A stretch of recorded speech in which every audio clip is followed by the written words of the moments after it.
Hi, my name is Aldira Kendra from Class A of Factual and Discursive Reading, and in this video I'm going to be doing a book report on The Love Hypothesis by Ali Hazelwood.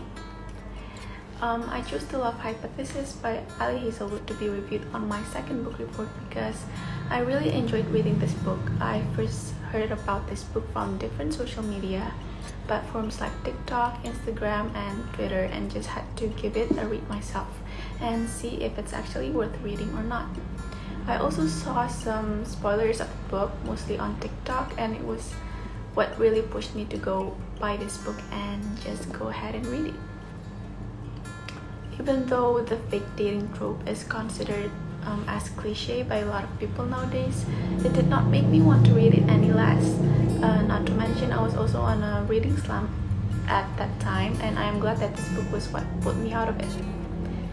This book was such a fun, easy, and quick read for me, and it only took me 2 days to finish it. I enjoyed every second of reading it. I think I could have finished it in a day if I really wanted to, but I tried to hold myself back. I would usually regret reading such a good book that fast, so I prefer taking as much time as I need and enjoy every second of it rather than reading it in a day without enjoying myself. This book tells the story about Olive Smith, a third-year philosophy student in biology at Stanford University. She doubts that happily ever after exists, while her best friend Anne is a hopeless romantic. But Olive briefly dated Anne's current crush named Jeremy, and now Anne's refusing to act on her feelings because of girl code. In an attempt to prove she's over Jeremy and alleviate Anne's guilt, Olive impulsively kisses famously an irascible professor, Adam Carlson, and convinces him to fake date Olive. But as attraction and chemistry grow, their relationship becomes more than pretense. Things further evolve after Olive is harassed and belittled at a professional conference, and Adam provides a supportive shoulder. I also really loved how the author wrote this book in a third-person point of view. I would usually pass up on a third-person point of view book, but I am glad that the plot of this story kept me going and genuinely made me enjoy every second of it. Hazelwood really delivered this romantic comedy plot in such an endearing way that there was not a single second I was not fully enjoying this book. Despite it being a third point of view book, it did not take an essence of how she portrays every single characters. This book is one of my favorite books I have read this year. I had high expectations as usual before reading this book, and usually when I have high expectations, I would get disappointed at the end, but because they do not quite reach the expectations I had in mind. Not with this book. It definitely reached all of my fake dating trope book expectations. I personally also think that this book is definitely worth the hype and attention everyone is giving it. It is the kind of romance book that would put you on the edge of your seat and wondering what would happen next, and you just could not stop reading it in one sitting.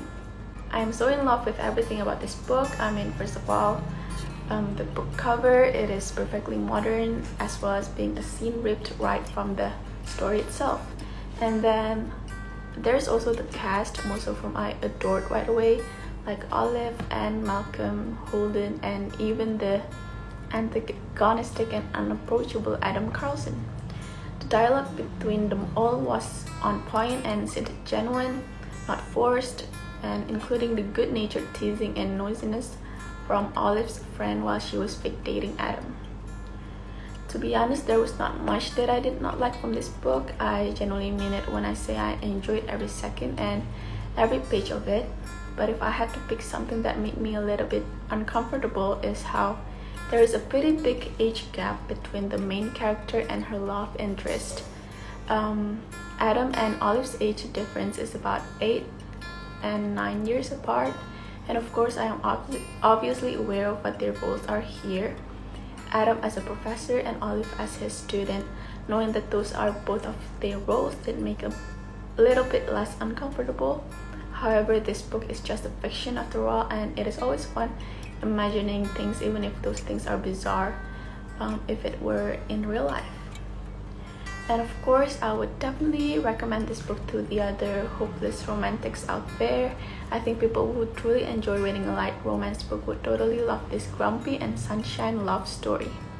I think even people who are not really into romance would maybe like this too, because this book also has a good humor in it. I literally could not stop laughing during some funny parts. This book would most likely get you out of your reading slump too, so I would totally recommend anyone to read this. This masterpiece will cheer you up if you are having a bad day or just needed to relieve some stress and desperate to entertain yourself. This book would be perfect. Though I would definitely recommend you to check the content warnings for this book beforehand. That is all from my book report. Thank you for watching.